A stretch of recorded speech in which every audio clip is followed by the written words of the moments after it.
Hey, what's up, my peoples? I'm back again with Sabine. Last time we took a look at Kanan, who's a pretty much like a fatherly figure to Sabine in Rebels, but here we are, and there she is. And first and foremost, as always, we'll take a quick look at the packaging. We'll just move Sabine to the back there. So right up front here, you have the usual Black Series logo up there. Sabine Wren, gorgeous, gorgeous, gorgeous Sabine picture right there. I do like that a lot. If only I saw this picture in color. I mean, get it, get it, whatever. Ages 4 and up. Warning: please don't eat anything in this box. That'll be very bad for you. Hasbro. On this side, just a window. Sabine Wren, Sabine, and a dark gray color. On this side of the box, pretty much nothing but red until you get to the top, which says Sabine Wren, and she's number 33 in the line. Sorry, I had to align my tripod. The swivel mounting is a little loose. I gotta tighten that up, but anyway, on the top, pretty much just a window. On the bottom, legalese, barcode, that kind of stuff. If you need the UPC number to maybe try to track this down, then, go ahead. And on the back, you got that same gorgeous picture of Sabine. You got her bio in multiple languages, hooray for languages. And 33, Star Wars The Black Series, Sabine Wren, yada yada yada. And that's basically it for the packaging. Again, not gonna throw this. I love the look of these boxes. So, at least for the realistic animated characters. So there we have that. And we'll bring back Miss Sabine Wren. And oh my god, when I heard that it has, oh, hold on, she's a little out of focus. There we go, but when I heard that Hasbro was releasing this figure, I pretty much died of happiness because I've wanted this figure since Kanan and Ahsoka came out, and then after her, Hera was announced, so I'm hoping, God, please, please, please, please, please, give us, or Hasbro, God, please, make Hasbro produce the rest of the team after Hera. I mean, I'm sure it'll happen, but still, you never know, because, sometimes stuff happens, but yeah, please, please, I need all the rebels. I need all the rebels in plastic form. Those 3¾ inch 5 POA figures are just nah. I don't want them. Keep them away from me. But I'm sorry. I love posable figures, not that 5 POA crap. They're good for shelf displays, but not for playing with. This is a different story. And real quick, well, you know what? We'll take a look at articulation after we get a look at that gorgeous head sculpt. It is very, very nice. And now I will have to warn you if you track this thing down. The eyes have had reports of being very wonky, and like they're not facing the same way. They're kind of facing opposite directions. So you'll have to watch out for that. But with the sample I got at Star Wars Celebration, I'm pretty sure mine are good. They look good. And I even looked to see which one had the best eyes, and I picked this one. So, yeah. Oh, she dropped her helmet. How dare you, Sabine? But I was gonna have to remove that anyway from her arm. But let's get in close here on that head sculpt real quick. And like I said, very gorgeous. You got some pink for the lips. You got some eyeliner, nice brown eyes, some eyebrows. Although this eyebrow is kind of hiding behind the hair. Which, speaking of which, is really, really awesome. It's like purple with some orange highlights, which is accurate to how she looked in season 1, so very, very cool. You got the Rebel logo painted on the side of her chest plate with some nice stripes and purple paint. In this side, you have some kind of wolf design, which is pretty cool, or is very, very cool. You got the elbow pads, and what's really cool is that her gloves and her boots, you see them, her gloves and her boots have these paint splatters, which is, it's just amazing that they included that because, I mean, this is how she is. I mean, she has these paint splatters on her armor, and it's very, very cool. And you have a two-tone gray kind of shirt, I guess, jumpsuit. It's not really a jumpsuit, but, you know, there's that. And the pants are in, like, brown and tan. Going down to the boots, they're gray with some purple armor bits. Again, love that splattered paint effect. Really, really cool. And it continues all the way around the legs, which is nice. Got her knee pads, her holsters for her blaster pistols, which we'll take a look at in a moment. You got a comlink sculpted onto her belt, picked out in silver, belt buckle, some straps and stuff, and yeah, and then on the shoulder pad you have like a checkered kind of pattern, which is really amazing looking. But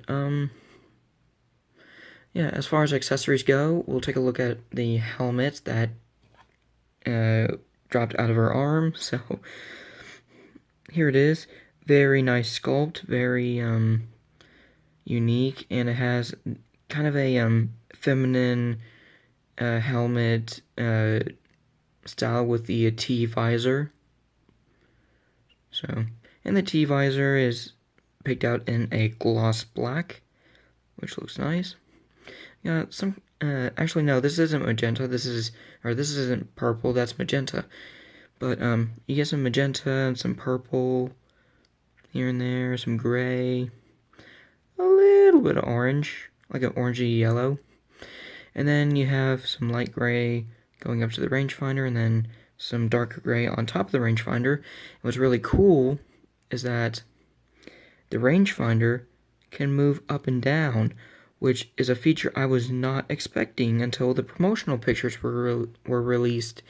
And when I saw this, I was like, yes, because Sabine does use her rangefinder quite a bit, so not to have this, I mean, while it would have been fine, it wouldn't be as fun to pose with. But you could take the helmet and you can put it on her head. Now, not like this, obviously, but you'll hear as it goes down, it kind of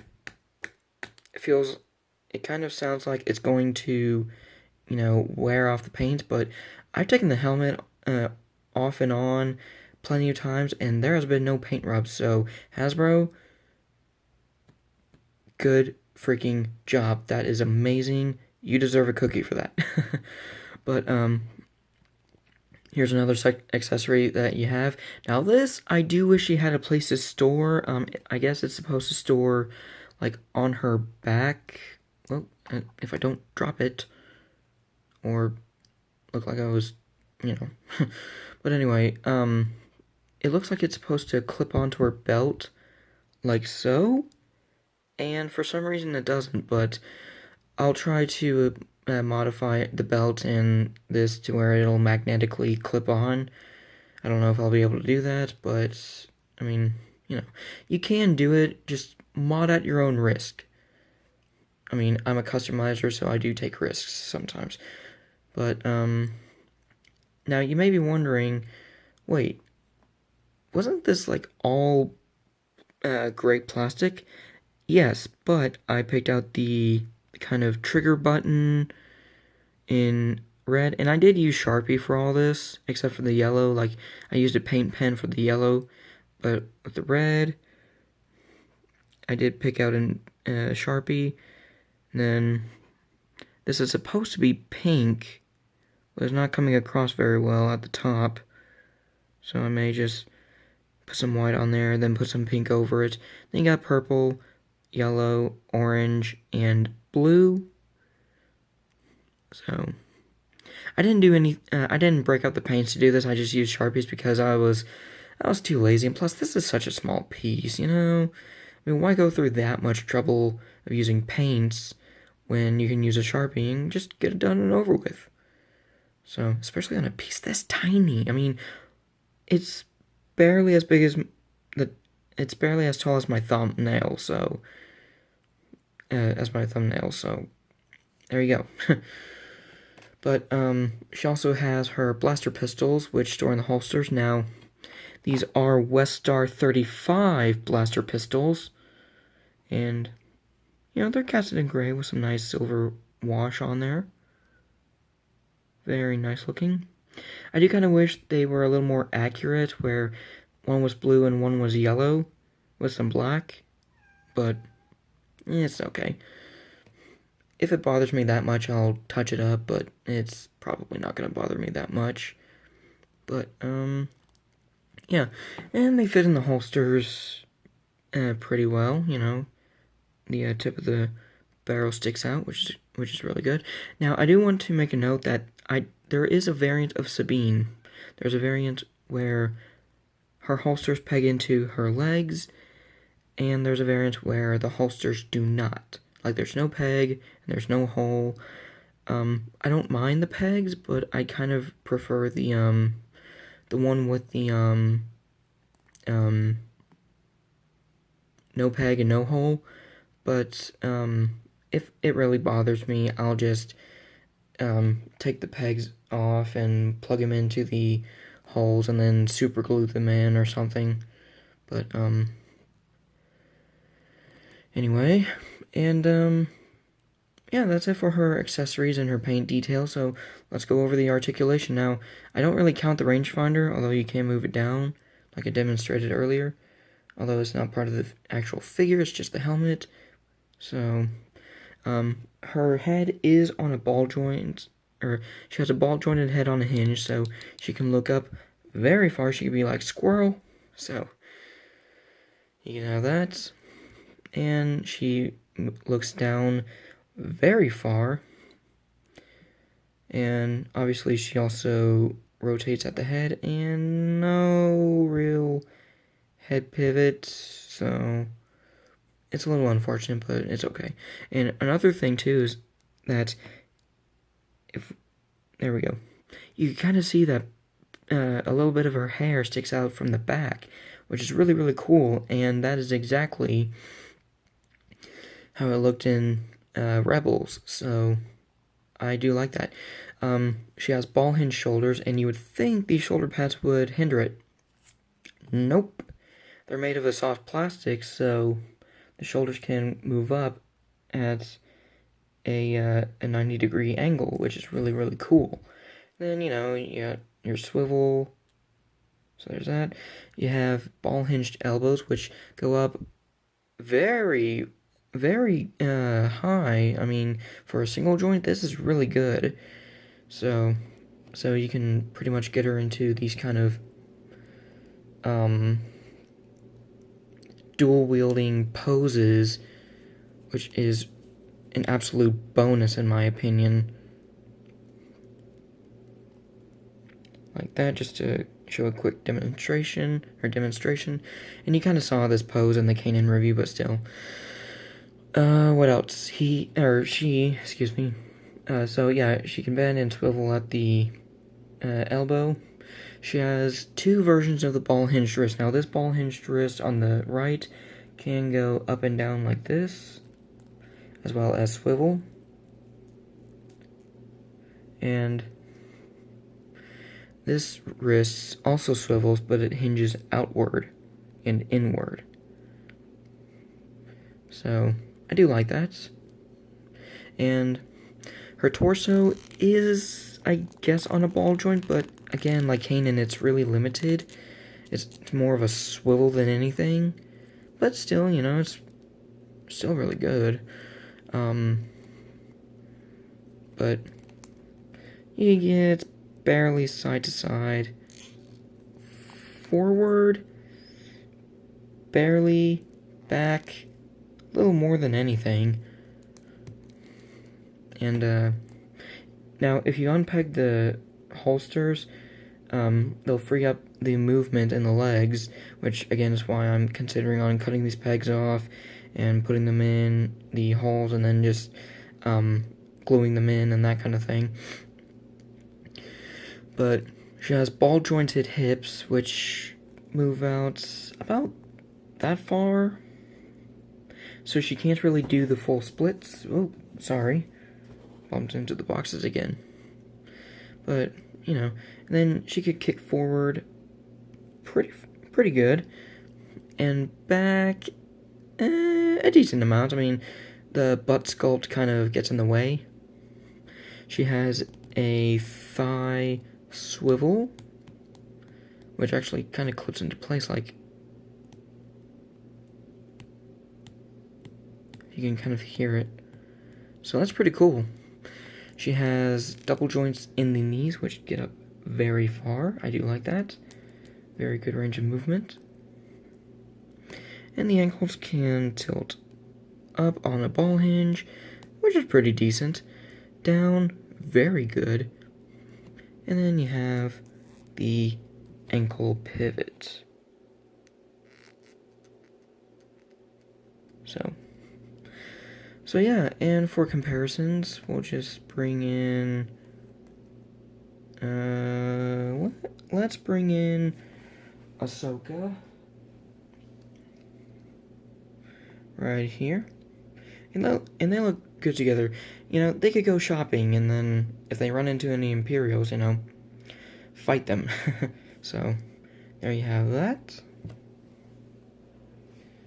And here she is with her fatherly figure, Kanan Jarrus.